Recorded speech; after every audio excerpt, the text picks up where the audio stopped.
I want to take it back a little bit, and just before we go into what you've done and what you've done within the property investment spectrum, I want to talk a little bit about Echo. Yes. Or what, growing up, did you always know this is something you wanted to do? Yes, with property, it has always been first love because my mom is into property, even though she's not doing it on a commercial level like we're doing now. But I remember when I was growing up, and my mom was a secretary, and she was doing pretty well.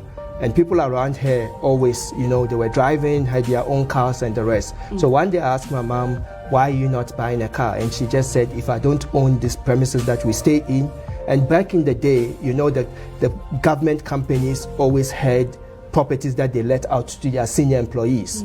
And there was a process whereby they were busy trying to sell the properties to the employees. And she said, if I don't own this property, I will never buy a car. Right. Because it's for basic needs of human beings. It's food, clothing, shelter, electricity, and water. So you can do without. It's about, you see what your mother did was she had a goal. And before she could have, and I feel like for me, a car is a luxury. Yes. We can get around, I've been getting around without one. So your mom had a goal, and she was like, before I accomplish this goal, I will then get a car. And what is Echo's current goal? So my current goal, what wakes me up, is to create 3,000 jobs. If I could get there, then I'm done. I can just raise my hand and say, God, I'm ready, call me. Amazing. So that's the goal. The goal is to create 3,000 jobs through the power of real estate. So now we're on 10. Nice. And hopefully by the end of the year, we'll get to 15. And then we're hoping that by 15 years down the line, we'll get to the 3,000 jobs. And I solely believe that you could get there, even if it does take a little bit longer than a year. Again, moral of the story is having a goal, something that you can, like you said, wake up every morning and this is my goal. So what can I do today that can help me one step closer to achieving employing those 3,000 people? In your bio, you also talk about how you want people to leave legacies. Yes. Through property. Yes. How do you intend on doing that? So what we intend to do, and basically it's very funny we're sitting in this room, but if you view across the street, those properties that are modeled across the street was my idea. I found the owners, went through a model with the owners because Wits was my school, so just across the street. So found the owners, go through the model, showed them how they can make money out of the business, converted one of the building just across was for it wasn't an accommodation. There was a school. So school. It was a school that was operating in that building. But I managed to get to the owner, and then I showed her a model. She bought my idea. So every single thing that you see there across the road was my idea. The painting colors, the floors, converting the rooms to the student accommodation, everything. And that's what we've done. And that helped me to be able to actually hire Andile as my partner. Hired Andile whilst I was still working because I couldn't be there and be at work. And I believe that if you're doing something, you need to give it your all. So before I quit my job, I have to get out on a good foot, right? So that's what we did. So that's the impact story of it. And also another thing we do is to manage people's property properly.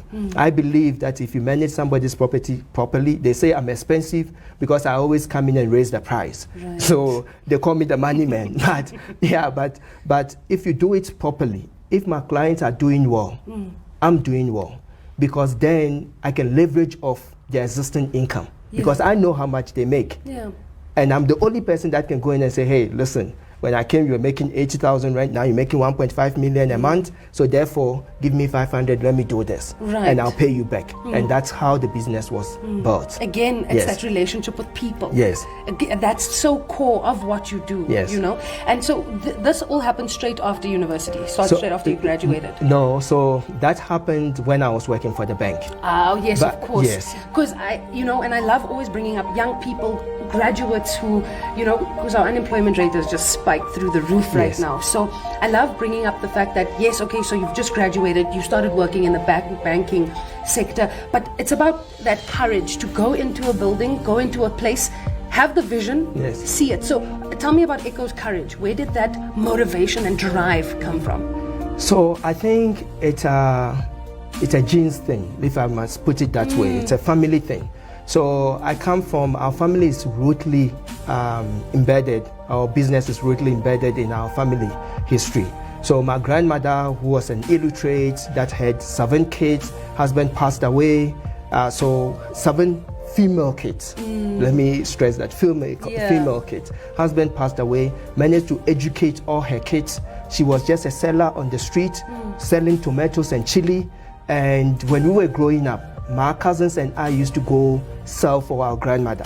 And she used to play a competition game with us. So whoever comes early gets either pawpaw or get egg. So that was the that was the reward. And I think that's where the love for selling. So if you ask anybody who's Echo, what does Echo do, they'll tell you Echo is a salesperson. And that's where the love came. But now to do it on the property level, it's a different thing. The property level just came into play when I asked my mom that question, and also just understanding where we are now, and not wanting to be on the street. Right. So that's where. And we've had many conversations with previous guests in the past who look back at their life, where they come from, and it's really just the only thing that's driving them forward is to just not go back there. So with me, I wouldn't say I'm from a family that was rich and not poor. In terms of going back with my family, I'm always proud to be associated with my. So I don't have any bitter experiences. But one thing I know is that I don't want. I have a lot to give to be a failure, if I can put it that way. So 3,000 jobs. So how am I supposed to create that? So how do I do that? What is the outcome? What is the due date? What's the goal? So basically, so those are the things that drives me. And I remember when I was a child, again, selling for my grandma, I used to sell sweets, so coconuts from Ghana. So we had coconuts at the back of our yard, and we used to plug that coconut. My brother and I, Ebo will probably tell you the same story. So I used to make sweet out of coconut, sell them. At the age of 11, I paid my own school fees, paid Ebo's school fees at the age of 11. So what has kept me going is having the strength to save money and be able to use it better. That's what keeps me going. And you know, they call you the money man, and I'm going to do the same thing, because I know that finance is also a language that you speak so fluently. And it's very difficult for a lot of us to understand the importance of saving.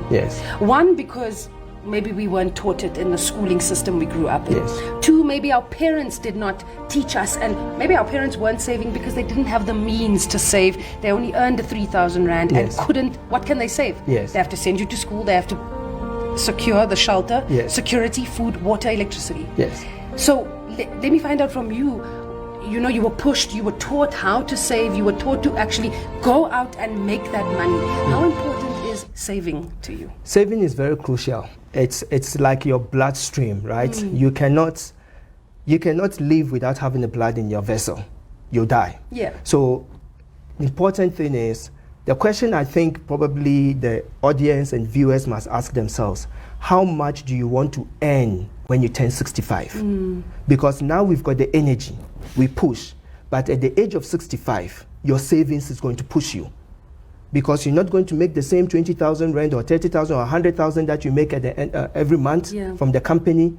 You're basically redundant, because even though you have the knowledge, you don't have the energy. So young people like us must come and replace you. The only thing that can keep you afloat is your savings and your money savviness.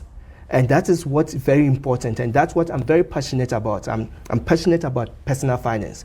Our YouTube channel, Property Ask Echo, was born out of being passionate about personal finance. Looking around me, looking around my employees, looking at everything that we do. If any of my employees talk to you, one thing they will tell you is I always tell them about saving and buying property. You cannot work for big rent if you don't own a property.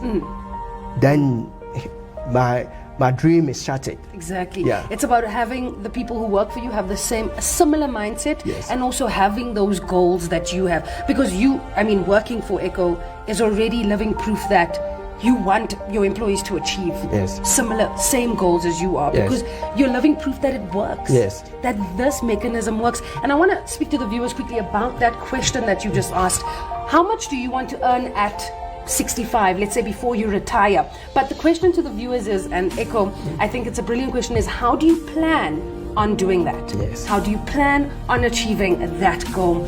Echo, we spoke earlier, and you also talk about the power of real estate. Yes. I want you to dive deeper into that and tell me what the power of real estate has done for you. So to me, the power of real estate, I look at it in 3 stages, right? And what I say is that in every calamity, there's an opportunity. So the power of real estate enabled me to quit my job, because through my rental income, I had the power to be able to get out of what I do, because I've created passive income and I could live on my passive income and then bounce off to do bigger things. So that's one power, right? The second power is to be able to create jobs, having people, employing people, having people on the street, working, the builders, the workers, every single person that have helped with our journey. It's a job creation. So that's the power 3. The third one is exactly the crisis that we're in, right? Every single president in this world sang the same song from the same hymn. They said, stay at home, right? Stay at home. So residential real estate, big business. So that's the power you get. The president didn't say go on the street. They actually said don't go on the street. Lockdown is here, stay at home. Keep your distance, be safe, stay at home. That was the message. Where do you stay? At home is your shelter. It's your residential apartment. And that's the power of real estate. That's the power that you get. I love how, because I can see what the power has done for you, but and I want to go back to your goal, which is employing 3,000 people. Already you have a small handful of people. Maybe you can give us an example of what the power has done for them. An employee, someone that you've held their hand, you've guided them through this process. Could you see the power working in them? Yes. So, for example, Teboko sitting across the street, the power that's done for her is to be able to come to work, to be able to help her family through the salaries through the income that we get from real estate, because our business is predominantly from real estate. So the income that we get, the rental income, that's the power that pays the salary. And she touches life. She helps her mother, she helps her brothers, she helps her siblings. So those are the powers that I'm talking about. And without that product being a real estate product, we were not going to be able to do that. The power that Teboko has instilled in me is through the property Ask Echo. If I never had Teboko, through my leveraging of my income, she was not going to give me the idea to say, Echo, you're always educating, you're always telling us about money, and I love what you say, and why don't we do it bigger, because everybody wants to hear about this. Why don't you educate the audience? Why don't you let them know that you're an ordinary person? And that's what she says, you're an ordinary person, and you've achieved so much. And to be honest, my mother didn't give me money to start my business. My sister didn't give me money to start my business, but they gave me something. They gave me education. And even though people see education wrong, they think that the school system is bad. I agree with that. But the important thing is the goal. It comes down to goal setting. And if you don't set the right goals, you won't even have the mentality to find out personal finance. And that is what we here to change. That's the narrative that we want to embed in our audience, to let them know that the only thing that makes you special is your mind. That's it. And that's why I love the show, is because we chat to ordinary people, just like Teboko was telling you. You're an ordinary man coming to build an empire, and everyone that you surround yourself with wants to achieve the same goal. So who better to educate them than yourself? And I want to talk, because like you said earlier, you're always teaching people and giving them ideas how to make money. Almost said to be rich. And for me, I hate that word, because it's not about being rich for me. It's about being wealthy in knowledge, wealthy in the way you walk, the way you talk. Wealth is way more important than riches. And that's but we'll touch on that a little bit. I'm getting too deep here. I want to go further into how you educating people, and that's why we have this platform. Earlier we spoke back at your place about strategy. What is your property? What is your real estate strategy? So my real estate strategy, I always have 3 folds, right? We've got the before strategy. So the before, during, after. So the before strategy is always see the property, go with the gut feeling, right? you need to do the numbers. Your cash flow must make sense. That's the before strategy. So what model are you using? You've seen the property. What systems are you going to put in place to make the business run as become a successful business? That's the before strategy. During strategy, I look at my real estate, every single investment or every single property like you saw at my place is supposed to give me 5 basic income. And I like the fact that you mentioned wealth, and we will get there. Yeah. So the first is we need to have a higher rental collection rate, a minimum 95% rental collection rate every single month. So then how do we do that? So that's during strategy. The second is to create capital appreciation. So what kind of tenant are you putting in the place that's going to make sure that will look after your property so that it doesn't deteriorate or depreciate or get damaged as quickly as possible? What are the systems that you're putting in place? What are the materials that you're using? So that is the capital appreciation that we look at. The third is, how do I leverage off my property to invest? So how do I go to a bank and say, hey, this is my property, can you give me money out of it? So that's the third one. The fourth one is the fourth one is to profit from inflation. So how do you structure it right so that you've got a tenant that's going to be a loyal customer to you, so that even the following year when you increase the rent, they're thinking, I'm not going to go anywhere. Because you know what? That property you saw, that property I took you to, I've designed it to be a place that I can see myself sleeping there. And if I can sleep there, I know anyone will sleep there. So that is the fourth strategy. The last, which is the most important strategy, is how do you create generational wealth from that property? How do you pass it on to your kids, to your siblings, to whoever that you're working with? And that is the fifth strategy. So that is the 5 income streams I see during phase, if I should put it that way. And then you now go to the after phase, which the after phase is your exit strategy. So what is my exit strategy? I don't buy properties to sell, I buy them to refinance those properties. Meaning that if the capital appreciation is good, if my rental income is good, if I've created enough free cash flow on that property, then I can go to the bank and say, listen, I want to buy another building next door, but instead of me coming for $1 million, can you take this property, give me the equity portion, and then I'll go do another one? So my strategy, exit strategy, has always been refinancing. Right. And how has refinancing benefited Echo? So refinancing has benefited Echo in so many ways because we've been able to build so many apartments. We've grown our business significantly over the past 5 years that I quit my job and concentrated on building that big brand.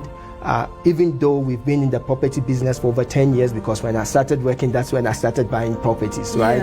But for the past 5 years, we've grown very significantly. We're sitting over 70 apartments, which is great, and we could do that through the power of real estate, through the power of rental income, and through the power of refinancing. I like how you say the power of real estate, the power, because all of these things have power in them, and that is what keeps you going, and that keeps you achieving those goals. You know, and I want to go to, I always ask about challenges, and because like we said earlier, you're a regular guy. We could all be Echo, you know, in the next few years if we strategize the way you do. And I want to find out about you. Were there any challenges that came in your way? I mean, leaving the bank, that's a secure job. And then just leaving it to hoping that the property journey for you takes off. So leaving the bank was not the scary part of it. Like I've always known that I've got a bigger purpose. But even though I had to learn from the best. So the strategies we put in place in our businesses is like the banks. Our Big Grand is structured like a bank. It's a corporate business. That's how we look at it. So it has helped me a lot. You always have to learn from somebody. Understand, I always say, if you want to be the best, you need to learn from the best. And working from the bank or learning from the bank has helped me on my journey to becoming the very best. So I couldn't have gotten where I am now. I'm very far from being the best, but I couldn't have gotten there if I never had those knowledge that I learned from the bank. So that was good.